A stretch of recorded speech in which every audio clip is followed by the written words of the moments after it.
네, 이원재 끝내주는 경제, 농업에 대해서 다루는 시간이고요. 남재작 소장님 모셔서요. 오늘 사과값, 과일값, 채소값 이거 너무 많이 오르는데 왜 그런지 어떻게 잡을 건지 제대로 한번 짚어보도록 하겠습니다. 안녕하세요. 네, 안녕하세요. 네, 어서 오세요. 오늘도 또 이 문제에 관한 정말 국내 최고의 전문가신데 많이들 또 부르시죠.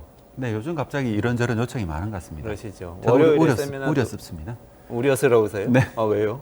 근데 이게 사실 해결하기가 힘든 과제잖아요. 아, 근데 계속해서 이런 인터뷰를 하게 되면은 부정적인 얘기를 계속 해야 되니까 네. 그게 상당히 좀 부담스럽습니다. 오늘도 또 부정적인 말씀 하시려고 그러시나 본데. 그 해법에 대해서 또 월요일 날 세미나도 하신다고 제가 알고 있는데요. 해법이 있을 수 없다고 생각하는데 그래도 문제가 뭔지 정확하게 파악을 해야 핵심적인 그 조치를 취할 수 있지 않을까. 지금까지는 대개 이제 좀 뭐라 그럽니까? 좀 변주국만 좀 많이 울렸다는 생각을 하고 있거든요. 알겠습니다. 오늘 그러면 차례대로 네. 사과값 수입해가지고 잡을 수 있는 건지, 그리고 일본에서는 또 여러 가지 유통 시스템이나 수입 시스템 가지고 뭔가 우리나라보다는 가격이 덜 오른다고 그러는데 그 부분 어떻게 되고 있는 건지 이렇게 좀 짚어보도록 하겠습니다. 저는 최근에 말씀하신 것처럼 한국은행의 이창용 총재가 사과값 얘기하셔가지고 깜짝 놀랐는데요. 네. 그 말씀에 대해서 조금 얘기를 해주시겠어요? 그러니까 농업계에서는 특히 전농이라는 단체에서는 농업계에서 상당히 좀 많이 분노를 했는데요. 그냥 물가 조절에 책임 있는 총재가 물가를 너무 오른 거에 대해서 사과를 해야 되는 것이지 왜 이 화살을 농산물로 돌렸느냐. 그러니까 금리 올려가지고 사과값 잡을 수 있는 게 아니다 이렇게 얘기를 한 거죠. 네네 그렇죠. 그러니까 이게 하는 총재 얘기는 말씀은 기후변화로 인해 가지고 작황이 부진했고 여기 때문에 발생한 이게 물가 상승을 이제 금리로 해결할 수 없고 또 유통을 개선하거나 아니면 생산 면적을 늘려서도 해결할 수가 없다.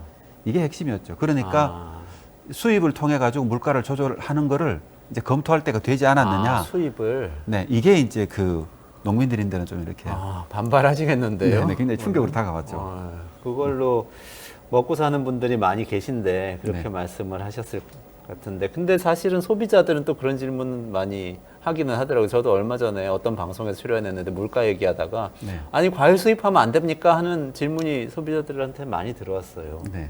그렇게는 안 되는 겁니까? 어때요? 현실적으로 수입할 수 있는 과일이 많이 없습니다. 이게 그래요? 이게 몇 가지 과일들이 있긴 하거든요. 네네네네. 우리가 보통 바나나라든가 뭐 망고 같은 포도 같은 것들은 일부 수입이 되고 있잖아요. 네네네. 그 나머지 과일들은 수입이 안 되고 있는데 그게 이제 검역 때문에 그런 거죠. 검역. 네.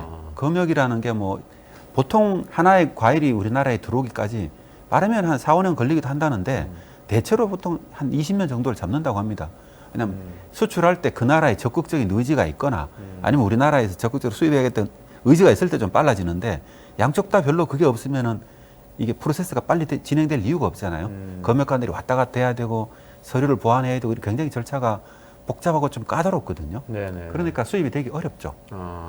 지금 당장 사과를 수입할 수 있느냐 그러면은 아마 최소한 5년 내에는 수입이 불가능할 거라 생각하고 있고요. 5년 내에는요. 지금 수입하자 이렇게 결정을 해서 한다고 그래도 열심히 노력해도 5년 내에는 굉장히 어려울 것 같고, 네네. 왜냐하면 상대국이 적극적으로 노력하겠다 하면은 또 모르는데, 그러니까 예를 들어서 중국하고 브라질 같은 경우에는 뭐 대두를 수입하거나 할 때는 아예 무역 협정 같은 걸 따로 맺어가지고 예외 규정을 적용하거나 이렇게 하거든요. 네네네. 뭐 이거 곡물 같은 경우는요. 근데 이제 이 사과 같은 이런 작물들은 그것도 어려운 게, 왜냐하면 이 과일을 수입할 때 제일 문제가 되는 게 과일 파리거든요. 과일 파리. 파리가 대개는 이제 알을 낳잖아요. 과일 같은데. 네네. 그럼 그 알이 뭐가 됩니까, 그게? 또 파리가 되겠죠. 부더기가 되잖아요. 그러니까 이게 완전히 끔찍한 사고죠. 그러니까 그럼 사과에서 부덕이 나오는 네네, 얘기잖아요. 그렇죠. 그러니까 어느 나라든 간에 이제 파리가 발견되면 무조건 다 수입이 금지가 됩니다. 그러니까 그게 만약에 파리가 우리나라에 들어오면 어떤 문제가 생기냐면은 우리나라에 수출한 그 농산물 중에서 파리가 들어갈 수 있는 농산물들 있잖아요. 이게 다른 나라에서 다 또 수입 금지가 돼버리거든요. 네. 그러니까 누가 이걸 가지고 쉽게 뭘 하자 이렇게 얘기할 수가 없는 거죠. 그러니까 이 정도 책임을 질 사람 누가 있습니까?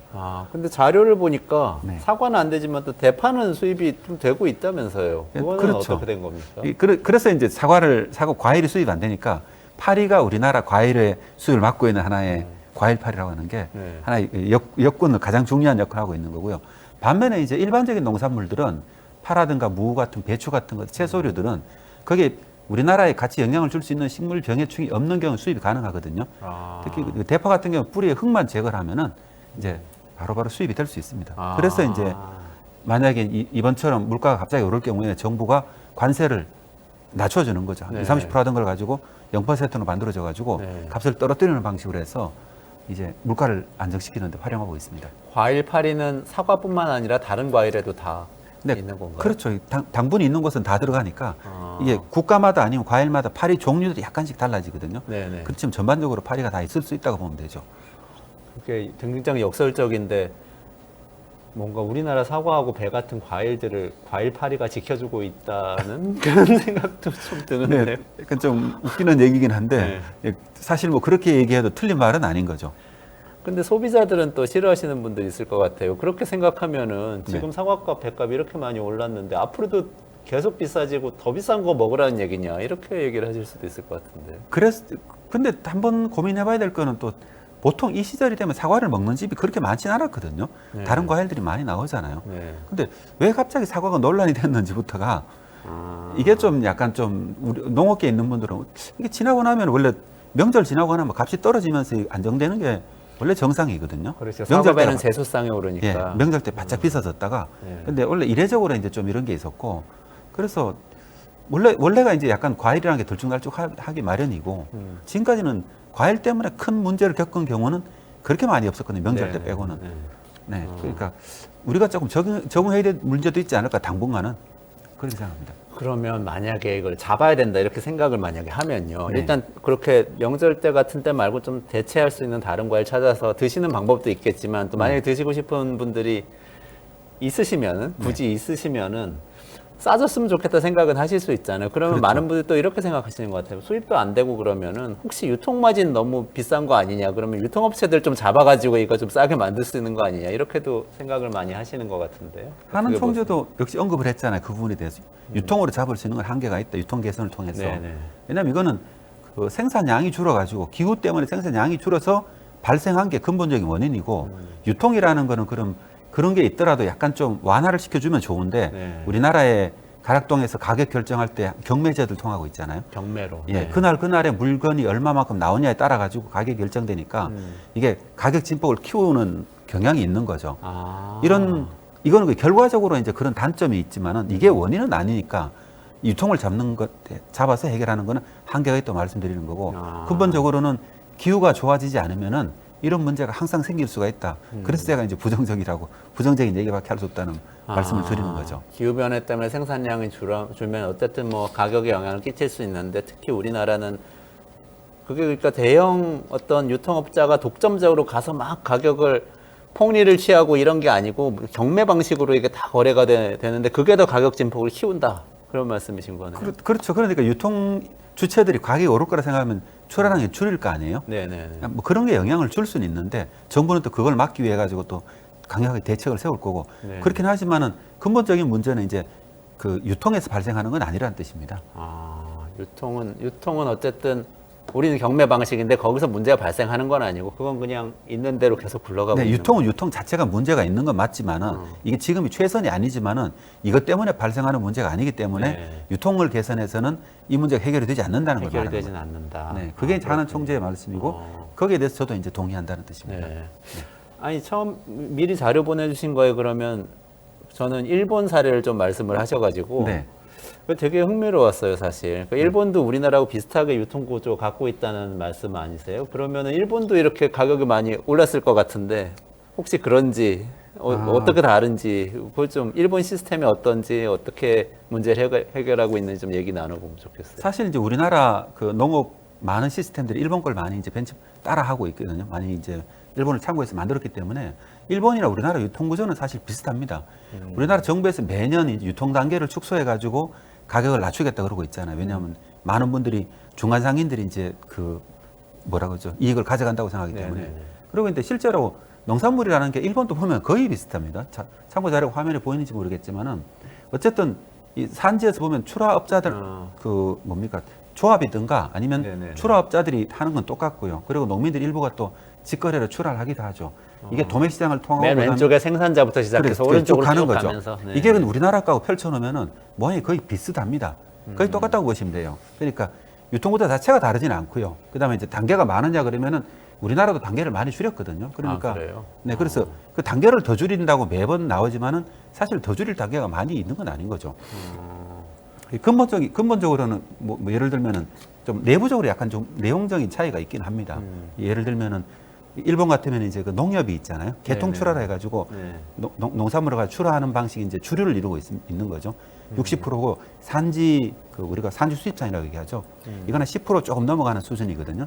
하지만 우리 산지 수입 그 수집상. 차이가 어떻게 되는 겁니까? 조금 자세히 예를 들면 이제 그 이 농가라는 게 보면은 이 아주 큰 농가들은 농가 자체로 가지고 트럭에 실어서 물건을 보낼 수가 있잖아요. 네네. 어떤 농가들은 그럼 그 채소 같은 걸 약간을 이제 포장이나 가공을 해서 할 수도 있고 네. 아니면 원물 그대로 보낼 수도 있고 네. 그럼 누군가 이걸 가지고 모아가지고 이제 시장에 팔 수 있도록 만들어야 되잖아요. 네네. 이 과정들이 이제 중간에 이걸 이제 유통상들이 하는 거죠. 이 역할들을. 그러니까 이제 그러면 농가들이 그러면 수취율이 그러면 몇 퍼센트냐? 보통 30%에서 한 50% 사이거든요. 네네. 그 농민들은 3,000원에 팔면 시장에서는 10,000원에 팔린다. 그러면은 네. 좀 억울할 수 있잖아요. 네. 이제 그러고 5,000원에 팔면은 농민들은 받아가는 5,000원인데 시장에서 10,000원에 팔린다. 이렇게 보통 느끼는 거죠. 근데 그게 이제 그러면은 누군가는 이거 모아야 되잖아요. 모아야 되고 그다음에 분류를 하고 그다음에 포장을 하고 이런 걸 하는 게 있는 거죠. 네네. 근데 이걸 농민들이 직접 다 하면 그게 직거래잖아요. 네네네. 그 직거래는 또 농민들이 이걸 비용을 내는 거죠. 그러니까 이 인력도 유통- 들어가고 네, 포장비도 맞습니다. 들어가고. 그러니까 직거래를 많이 하시는 분들도 있는데 네. 나중에 보면 이제 이 농사를 잘 짓기가 어렵잖아요. 네. 이걸 또 해야 그렇죠. 되니까. 네. 그러니까 일본 같은 경우 예를 들면 그렇다는 겁니다. 농민들이 설득해야 되는 거죠. 내가 유통에 집중해서 이제 수치 가격을 높이는데 받을 거냐, 아니면 농사를 잘 지어가지고 그냥 이렇게 유통 마진들은 유통상들이 가져가더라도 나는 농사에 집중해서 더 좋은 상품을 생산할 거냐. 이게 농민들이 선택할 수 있는 거고요. 그렇다는 얘기죠. 네. 구조적으로요. 구조적으로 그런데 일본 같은 경우는 아까 농협이 있고 그다음에 산지 출하 산지 출하인이라는 게 이란 게 보통 한 있고. 10% 정도를 10% 차지한다는 정도. 겁니다. 근데 우리나라는 이게 30%, 40%까지 차지하는 우리나라는 거죠. 훨씬 많고요. 네, 우리나라 농협이 그럼 그만큼 역할이 적은 건가요? 그렇다고 볼 수 있죠. 그것 네. 때문에 농nghiệp 역할을 많이 하라고 얘기를 하는데 그럼 이것도 문제가 또 있는 건 뭐냐면은 진짜 불편한 얘기는 이거거든요. 그럼 왜 이런 구조가 됐을까? 우리나라도 그러면은 이 농협으로 다 개통 출하를 하고 싶어 하고 그다음에 농민 단체들이 역할을 하고 싶어 할 거잖아요. 네네. 왜냐하면 이게 기본적으로 농산물은 생산되고 난 다음엔 대책이 없거든요.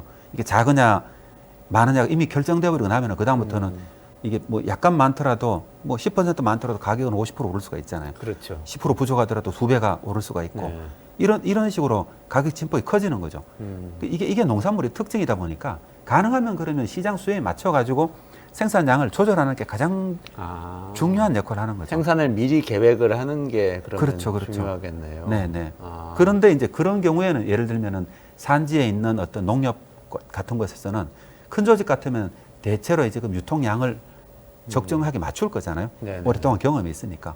그래서 이제 가격 진폭이 있더라도 어느 정도 완충을 할 수가 있고 일본 같으면 일본은 사과가 수입이 되거든요. 네. 대체는 뉴질랜드에서 들어오는데 또 일본도 수출도 하고요. 그러니까 일본 같은 경우는 남으면 좀 더 많이 수출하고 모자라면 좀 더 수입을 하고 사과 같은 경우는 그렇습니다. 네. 그러니까 이번에 일본의 이제 사과 가격을 보면 실제로는 일본도 가격이 이 농사가 잘 안 됐을 거니까 기후가 비슷했잖아요. 그렇죠. 네. 한 20% 정도 올랐더라고요. 20%. 그리고 우리보다는 훨씬 덜 그렇죠. 오르면- 우리나라는 한 80%까지 올랐으니까. 네. 그런데 일본 같은 경우는 이제 그런 식의 시스템이 잘 갖춰져 있는 거죠. 아. 수출도 되고 수입도 되고. 그러면 일본에서 농협이 그런 수출 수입 계획까지를 세우는 겁니까? 이제 그런 식으로 되는 건가요? 그렇게 하지는 않고요. 농협이 직접 그걸 납품을 하겠죠. 그리고 하시는 수출상들이 또 그걸 계획을 할 거고요. 그러면은 아까 경로를 보면 처음에 출하해서 네. 한 90% 정도는 농협 같은 데로 가고 60% 정도가 농협에 60%. 출하하고 네. 그다음에 이제 10% 정도가 산지 유통상들로 도매시장에 들어오는 것들이 네. 네, 그런 식으로 이제 비율이 나눠지는 건데. 나눠지고. 근데 우리나라가 이제 그럼 산지 수입상이 많은 이유가 이 채소 같은 경우는 네. 근본적으로 농가들이 좀 영세한 거죠. 근데 예를 들어서 이게 한 트럭을 맞춘다고 가정을 하면 일정 물량을 맞춘다고 가정을 하면은 이게 그 여러 농가들을 다녀야 될 거잖아요. 네네네. 그럼 큰 농가들이 좀 군데군데 있고 있으면은 이게 비용이 적게 들어가겠죠. 네. 이게 수집 비용이. 네. 근데 작은 농가가 많으면은 이게 미리 이제 그 농가들 수집상 입장에서는 밭대기 거래라고 하죠. 포장 거래라고 하는 걸 가지고 미리 이렇게 하고 이 물량을 맞출 수 있도록 유통이 규모가 나오도록 만들어야 되거든요. 네네. 이걸 사전에 하는 거죠. 이걸 선물 거래라고 볼 수도 있고 네. 밭대기 농사랑 계약 재배라고 하는 계약 재배로 거인가요? 볼 수도 있고요. 네. 그래서 이런 것들이 보면은 그러면 미리 농민 입장에서는 오히려 안정적인 뭐 유통 판로가 있으니까 좋을 수도 있고 또 그렇지만은 이렇게 했을 경우에는 가격이 떨어지면은 미리 이제 계약을 한 유통업체가 손해 보고 대체적으로는요. 또 올라가면 농민들은 또 이제 억울한 거죠. 네네. 이런 문제가 발생하는 거고. 그럼 아까 말씀하신 가락 시장에서 이렇게 경매 방식으로 파는 거, 그게 이제 산지 출하인들이 하는 방식인가요? 그게 어떻게 되는 건가요? 그렇죠. 그 소매상으로 넘어가는 그 과정은 어떻게 되는 거예요? 출하인들은 이제 뭐 똑같습니다. 산지 출하인들은 출하를 하든 농협이든 간에 생산단체라고 하죠. 이 두 개가 이제 가장 큰 주축인데 이 두 주축은 출하 루트를 정하는 거죠. 출하 경로를 정할 때 예를 들면은 뭐 이게 도매 시장에서 경매를 통해서 판매를 할 수도 있잖아요. 가락동, 우리나라는 가락동이죠. 일본 같으면 도매 시장에서 이제 그 대개는 이제 상대 매매라고 얘기를 하는데 도매상끼리 이렇게 도매상이 이제 중간 도매상에 바로 넘기는 방식입니다. 실제로 그때는 이제 직접 물건을 구매해서 판매하기도 하고 단순히 이제 거래만 중개하기도 하고 근데 그게 이제 절반 이상 넘어가는 거죠. 그건 이제 일본 도매상들이 규모가 굉장히 큽니다. 큰 도매상들은 매출액이 20조가 넘어간다고 얘기를 하고 있거든요. 그러니까 이제 그 정도가 자본력이 되니까 물건을 구매를 할 수가 있잖아요. 그래서 이걸 가지고 자기들이 이제 가격을 적절하게 자기가 원하는 가격을 조절할 수가 있는 거죠. 그래서 우리나라가 그러니까 전반적으로 보면은 이런 농업 구조가 약간 좀 영세한 것 때문에 일본하고 유일한 차이가 약간 좀 영세한 거고 중간에 이제 도매상들 같은 경우도 가락동 시장이나 아니면 저 강서 시장에서 시장 도매인제를 하고 있거든요. 직접 도매상끼리 이렇게 물건을 거래하는. 하지만은 이게 왜 잘 안 되고 있냐 하면은 이것도 결론적으로 이제 도매상들의 이제 그만큼의 규모라든가 아니면 신뢰도가 떨어지니까 이제 뭐 그런 문제가 계속 발생하는 거죠. 그래서 이게 시장이 대번에 좋아지지 않는 게 이게 자꾸 유통을 문제를 삼고 있지만 이게 전부 다 플레이어들이 다 연결돼 있잖아요. 도매상들도 있고 농민들도 있고 농협들도 있고 각자 역할들이 그럼 다 이렇게 업그레이드가 돼야 되는데 그건 이제 근본적으로 농업 구조가 바뀌어야 가능한 문제잖아요. 근데 거기서 이제 막혀 있는 거죠. 그리고 또 왜 경매 제도를 계속 해야 되는데 이런 문제도 있잖아요. 일본은 90%가 도매상들이 직접 거래를 하는데 경매를 하지 않고 우리나라는 가락동에 오는 건 대부분 경매로 거래가 되거든요. 근데 그건 왜 그러냐면 마찬가지로 이것도 경매제를 이것도 이제 그러면은 농가들이 이제 뭐 전적으로 이제 약간의 영세한 규모 있잖아요. 이런 물건을 이제 팔려고 하다 보니까 이런 경매제가 이제 약간 유리한 면들이 있는 거고. 경매제가 조금씩 파는 사람들이 많을 경우에는 뭐 시장이 형성되니까 경매가 좀 잘 굴러갈 수 있고 이런 상황인 건가요? 그렇죠. 생산자들이 서로 막 이렇게 팔려고 하고 이런 것들 때문에. 뭐 이게 어느 게 좋다기보다는요. 그런 뭐라 그러죠. 근본적으로 왜 경매가 많은가 이런 고민인 거죠. 우리나라는 많은 분들이 이제 경매제가 문제가 좀 많다고 생각을 하고 있잖아요. 이제 뭐 그쪽 경매를 주관하는 업체들이 보면은 또 대개 농업계 업체들이 아니고 건설회사들이 아니면 방송사들이 그걸 가지고 있는 경우도 많고. 그래요? 도매법인들 몰랐습니다. 도매법인들은 이제 그 소유주가 처음에는 안 그랬겠지만 나중에 주식을 팔면 이제 회사 소유주가 바뀌게 되잖아요. 그런 것 때문에 이제 많은 분들이 그걸 비난을 하죠. 그러니까 이게 농업 기업이 아닌 기업들이 이 도매법인을 운영하다 보니까 이제 별로 관심이 없는 게 아니라 이런 것들이 이제 보면은 이 댓글에도 많이 이제 달리는 것 중에 그런 것들 내용들이죠. 왜 자꾸 왜 유통상을 옹호하냐 그러고 있는데 유통상을 옹호하는 게 아니고 근본적으로는 이제 그런 것들은 이제 부차적인 것들이고 근본적인 문제들이 이제 그런 문제들이라는 겁니다. 일본하고 일단 요 중간 이 생산자에서 소매상까지 가는 요 사이 과정은 다른 점은 그러니까 일본은 도매상이 굉장히 큰 게 있다. 그렇죠. 그리고 농협이 굉장히 큰 역할을 한다. 그렇죠. 요 두 가지가 우리하고는 다른 점이다. 그렇죠. 그리고 이제 일본은 약간 또 농민 조직화가 잘 돼 있다고 볼 수 있고 산지 조직화가요. 우리나라 상대적으로 그게 좀 떨어지고 있고요. 그런 것들이 이제 여러 가지 영향들이 미치는 거죠. 그게 근본적으로 전부 다가 제가 생각할 때는 농가 규모가 상대적으로 작다는 게 가장 크다고 보고 있습니다. 그 일본은 지정 채소 가격 안정 제도 뭐 이런 가격 통제 제도도 있다고 제가 들었는데 그게 영향을 주는 건 아닌가요? 우리나라 같은 경우는 물가를 안정시키기 위해 가지고 그러면은 몇 가지 이게 수급 조절하기 위해서 정부가 당연히 그 산지를 중심으로 해가지고 우리나라 당연히 그 주산 단지를 많이 만들려고 그러고 있거든요. 주산 단지가 만들어져야 그 많이 생산되는 곳에서 보면 이제 물량이 어느 정도 나올지 우리가 예측할 수가 있잖아요. 이 단지가 너무 분산돼 있으면 사실 정부가 농산물이 얼마나 생산될지 예측하는데 추정치 굉장히 어긋나게 되잖아요. 네. 그러니까 주산자들이 많이 만들려고 하고 있죠. 우리나라에는 그 그 산지에서의 그 물량을 조절하는 게 첫 번째고 노력을 하고 있는데 역시 이것도 규모 문제나 여러 분산되는 문제 어렵다는 말씀이고요. 그 다음에 이제 우리나라에서는 만약 물량이 가격이 오를 때는 예를 들면 소비자가를 낮추는 방식으로 직접 네. 슈퍼에서 그 마트에 보조금 네, 줬잖아요, 보조금 주는 이번에도. 식으로 네. 그런 식으로 소비자가에 개입하는 방식으로 이제 물량을 조절하고 있죠. 그렇지만 네. 근본적으로는 농민 소득 피해 보는 농민들 자체를 도와주는 거는 이제 재해보험 정도밖에 없습니다. 아. 그리고 그 외에 이제 직불금 같은 것들이 간접적인 보조가 있고요. 우리나라의 경우에. 우리나라의 경우에는. 네. 그래서 이제 농민들은 이제 그런 걸 좀 만들자는 얘기를 하고 있고. 아. 근데 일본 같은 경우에 예를 들면은 그 이런 단체들이 잘 돼 있는 것도 있지만 정부가 이제 일정 부분 이상 가격이 떨어질 경우에는 예를 들면은 뭐 55% 이하로 평형 가격 있잖아요. 네네. 그거보다 55% 이하로 떨어지게 되면은 그 차액의 예를 들면은 90% 정도를 이제 90%에 85% 보전 이런 식으로 그 약간의 손실을 메워주는 거죠. 아, 지정 채소 가격 안정 제도니까 어떤 지정된 채소 그렇죠. 품목에 대해서 그렇게 네네, 해준다는 그렇죠. 거겠네요. 네네. 네. 그게 이제 그럼 예를 들면 우리나라 같은 배추, 무가 이제 지정채소일 거고 네네. 일본 같으면은 비슷하게 이제 그 중요한 채소들 있잖아요. 네네. 최근에 이제 뭐 이게 뭐라 그러죠? 브로콜리 같은 것도 지정채소가 됐다고 합니다. 일본에서. 아, 브로콜리가. 네, 일본 사람들이 많이 먹는 일본에서 거. 그렇게 브로콜리가 중요한 줄 몰랐네요. 네네. 나중에 브로콜리 얘기도 한번 해주시면 좋겠습니다. 세계에서 브로콜리 어떤지. 댓글에 지금 우명님이 말씀 듣다 보니까 생각난 것 같아요. 농산물은 계획 경제로 가야 되는 거 아닌지. 뭐 시장 이렇게. 경제에서 사실 네. 계획 경제는 어렵고요. 그래서 어쨌든 간에 농산물은 이게 생산 단계에서 수급을 맞추지 못하면은 이게 시장에서는 이 진폭을 줄이기 어렵다는 뜻이고요. 이 경매제든 아니면 이게 직접 도매상 거래제든.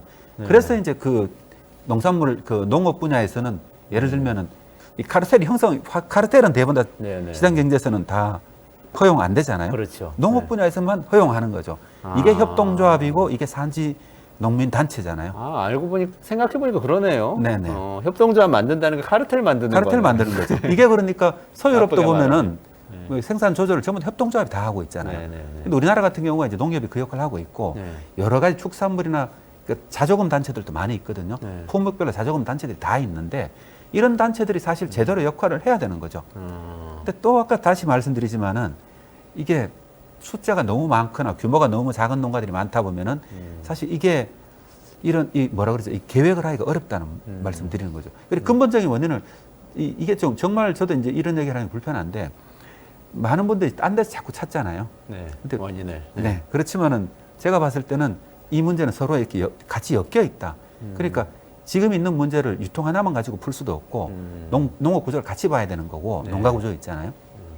그 이것만 가지고도 풀 수 없고 수입하고 수출하고 같이 봐야 되는 거고 그리고 근본적으로는 기후가 영향을 미치고 있는 거죠. 네. 그래서 이 문제가 굉장히 난해한 방정식이잖아요. 아. 그래서 쉽게 해결될 수 없는 문제고 앞으로도 2020년도에는 그 비가 너무 많이 내려가지고 그 배추값이 폭등을 했잖아요. 네. 원래는 이제 사과라든가 대파 뭐 이런 농산물이 전반적으로 다 폭등을 했고 그리고 이 문제들이 기후가 나빠지면 계속 발생할 문제들이고 네. 그나마 이제 우리가 금방 해결할 수 있는 것도 있고 해결할 수 없는 것도 있는 거죠. 그래서 너무 쉽게 자꾸 뭐 유통이 문제다 아니면은 뭐 이걸 수입하자 이런 문제들은만 가지고는 답이 없는 거, 답이 없다고 생각하는 겁니다. 아까 말씀 듣고 보니까 저 경제학을 했잖아요. 그러니까 사실 그 이해가 가네요. 시장 경쟁이 우리 좋다고 효율적이라고 얘기를 하는데 그거는 전제가 가격이 오르면은 막 공급을 늘려가지고 더 공급할 수 있고 이럴 때 네네. 효율적인 거지. 가격 올라도 공급 못하면은 이거는 효율적인 게 아니게 되거든요. 그렇죠. 그걸 딱 그런 것 같은데 지금 댓글로도 또 어떤 분이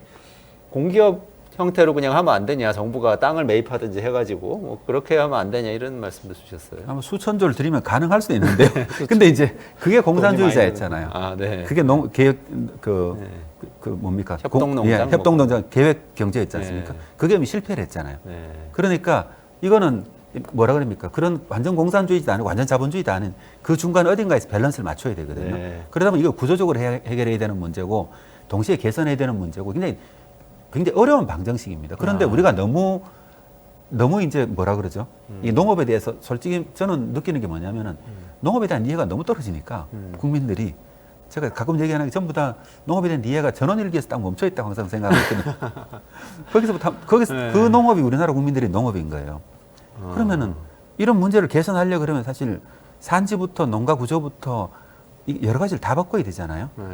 근데 그게 이제 우리가 거의 불가능하고, 근데 이미 이제 굉장히 이미 농업계는 농민 내 고령화율은 이미 50%가 넘어갔잖아요. 네. 52%까지 갔거든요. 네. 그리고 기후는 더 나빠지고 있는 거죠. 그러니까 앞으로는 점점 더 심각한 상황을 볼 수밖에 없으니까 제가 말씀드리고 싶은 거는 이거 심각하다.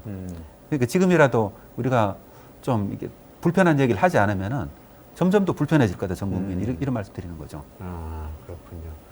아니, 얘기가 너무 재밌어지는데 거의 시간이 다 됐는데, 마지막으로 아까 요거 하나만 알려주시고 마무리해야 될 것 같은데, 일본이 사과 수입을 그래도 한다고 말씀하셨잖아요. 우리나라는 안 하고 시작한다고 그래도 5년, 10년 걸릴 거라고 그러셨는데, 네. 일본은 어떻게 하고 있는지 그것만 좀 알려주시고.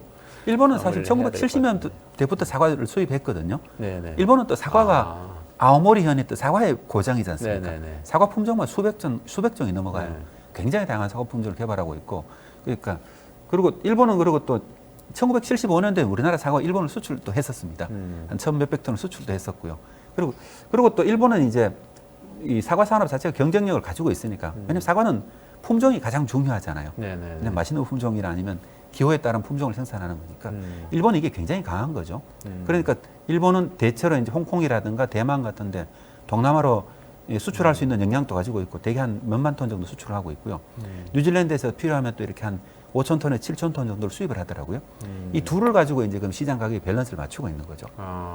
그건 근본적으로 일본이 이제 강한 사과 산업을 가지고 있어서 가능하다고 보고 있습니다. 아, 오히려 사과 산업이 강하기 때문에 수입을 더 좀 자유롭게 하면서 가격을 조절을 할 수가 있다. 그렇죠. 우리나라에서 역설적이네. 만약에 지금 단계에서 사과 시장을 지금 시점에서 개방해 버릴 경우에는 사실 우리나라 품종도 몇 개 없잖아요. 네네. 부사라든가 여름 사과 서너 종, 그다음 가을 사과 서너 종류밖에 없거든요. 주로 심는 게.